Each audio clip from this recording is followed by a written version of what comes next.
আজকের এই পর্বে আলোচনা করতে চলেছি প্রাচীন ভারতের ইতিহাসের উপাদান নিয়ে। তো চলুন দেরি না করে শুরু করা যাক।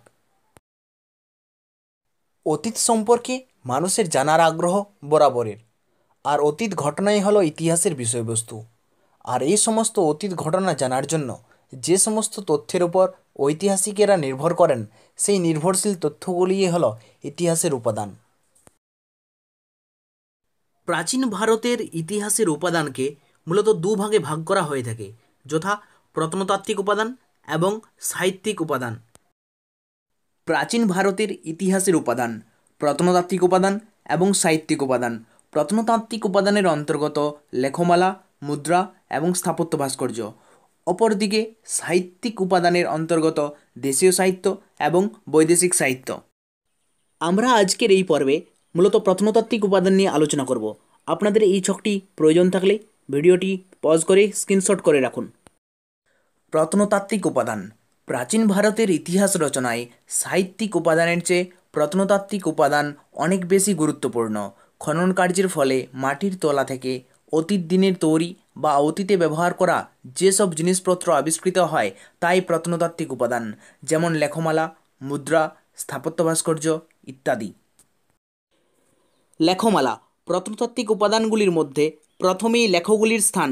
এদিক থেকে বিচার করলে লেখগুলির গুরুত্ব সাহিত্যের চেয়েও বেশি, কেননা যুগে যুগে সাহিত্যের মধ্যে পরিবর্তন এলেও লেখগুলি অপরিবর্তিত রয়ে গেছে। লেখ বিভিন্ন তথ্যকে প্রতিষ্ঠিত করে। এছাড়া এর থেকে বিভিন্ন ঘটনার সাল তারিখও জানা যায়। লেখর অনুমোদন ছাড়া কোনো তথ্য সত্যের মর্যাদা পায় না। প্রকৃতপক্ষে অন্য উপাদান থেকে প্রাপ্ত তথ্যাদিকে লেখ নিয়ন্ত্রণ করে। লেখর জন্য বিভিন্ন দ্রব্য যেমন সোনা, রূপা, লোহা, তামা, ব্রোঞ্জ ও পাথর ইত্যাদির ব্যবহার করা হয়েছে। এছাড়া সংস্কৃত, পালি, প্রাকৃত, তামিল ও তেলেগু প্রভৃতি ভাষা এবং ব্রাহ্মী ও খরষ্টি বর্ণমালা লেখতে ব্যবহৃত হয়েছে। লেখগুলি দেশি ও বিদেশি এই দুই শ্রেণীতে বিভক্ত।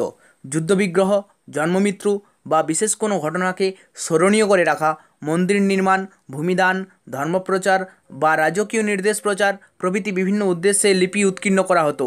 এইগুলি থেকে রাজার নাম, রাজত্বকাল, সন তারিখ, বিশেষ করে রাজার রাজ্যের আয়তন, রাজ্যজয়, ধর্মবিশ্বাস এবং সমকালীন বিভিন্ন বিষয়ের কথা জানা যায়।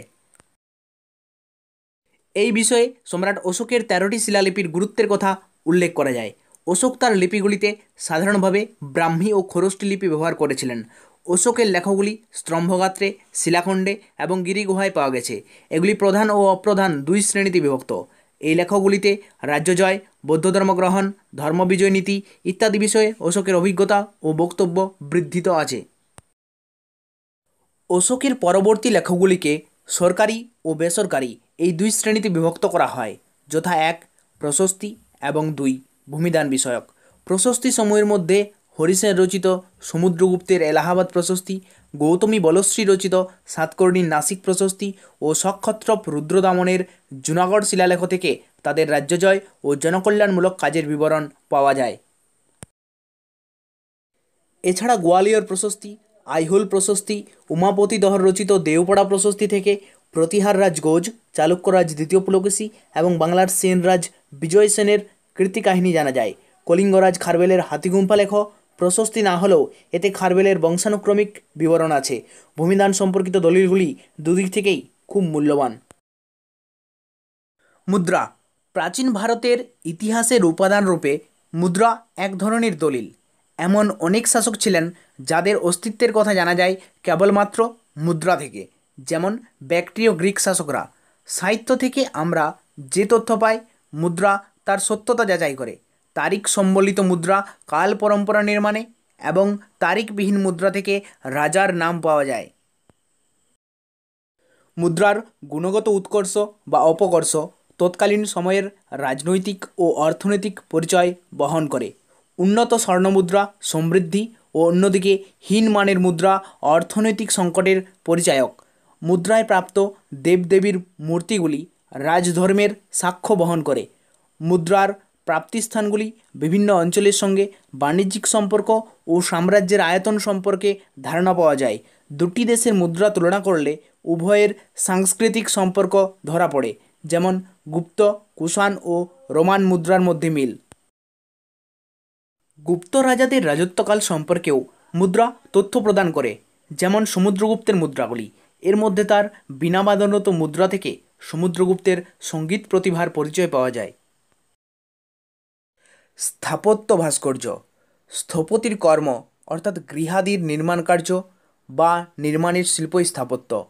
অন্যদিকে শিল্পী শিলাখণ্ডে, পাহাড়ে বা দেবায়তনে যে মূর্তির প্রতিকৃতি খোদাই করেন অথবা পাথর, ধাতু ও মাটি বা পোড়ামাটি দিয়ে যা সৃজন করেন তাই হলো ভাস্কর্য।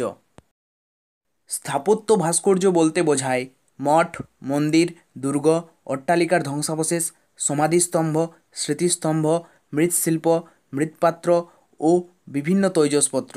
বস্তুত এগুলি রাজনৈতিক ইতিহাসের ক্ষেত্রে গুরুত্বপূর্ণ না হলেও সাংস্কৃতিক ইতিহাস ও শিল্পকলার বিবর্তনে এইসব উপাদানের গুরুত্ব অপরিসীম। এগুলি থেকে বিশেষ যুগের শিল্পকলা, ধর্ম ও অর্থনৈতিক অবস্থার চিত্র পাওয়া যায়। সম্প্রতি উত্তর চব্বিশ পরগনা জেলার চন্দ্রকেতুগড়ে খনন কার্যের ফলে প্রাপ্ত ধূসর মৃৎপাত্রগুলির সঙ্গে উত্তর ভারতের হস্তিনাপুর, ইন্দ্রপ্রস্থ, অহিচ্ছত্র, মথুরা, কৌশাম্বী প্রভৃতি অঞ্চলের মৃৎপাত্রগুলির এক অদ্ভুত সাদৃশ্য রয়েছে। অন্যদিকে ইউনেস্কোর সাঁচি সাতধারা এলাকায় খনন কার্যের ফলে নতুন 14টি বৌদ্ধমঠ ও 32টি স্তূপ আবিষ্কৃত হয়েছে।